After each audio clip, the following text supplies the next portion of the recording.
In the 22nd chapter of Luke, verse 31, Jesus says to Peter specifically, but his disciples generally, Satan has desired or demanded to have you, to sift you as wheat, but I have prayed for you so that when you have turned back, you may confirm the brethren. Now, pay attention to the words turn back as opposed to turning your back. Did you know that a lot of people have suffered a lot of disappointments, setbacks? Their dreams have gone up in smoke. And because of this, they have allowed this reality to turn their back on God.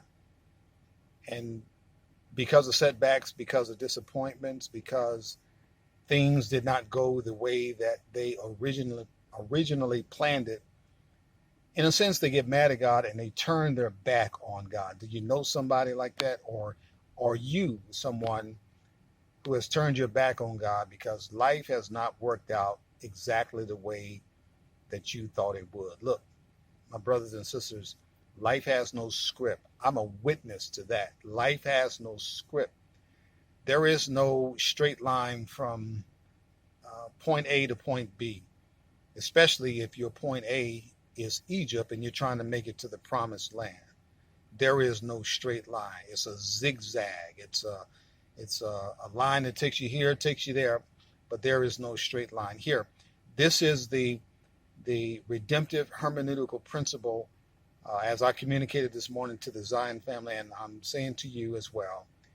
In Luke 22:31, the good news is that Jesus is praying for us. Yes, we're going to slip up.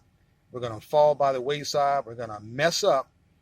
But Jesus, he knew that Peter was going to deny him 3 times. And verse 62 in the same chapter records that Peter went out and wept bitterly. He knew he had messed up. And God knows how we feel when we mess up, when we experience disappointment. It is not a time to turn our back on God. But if you have, understand that Jesus is praying for you. And what I like most about Jesus is that his grace is sufficient. He always has enough grace, enough mercy to welcome you back.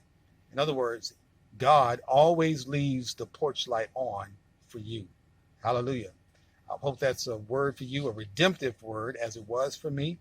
And I pray that God restores you to where you were before in his grace, his mercy, and that you don't give up on God, because God won't give up on you. God bless you.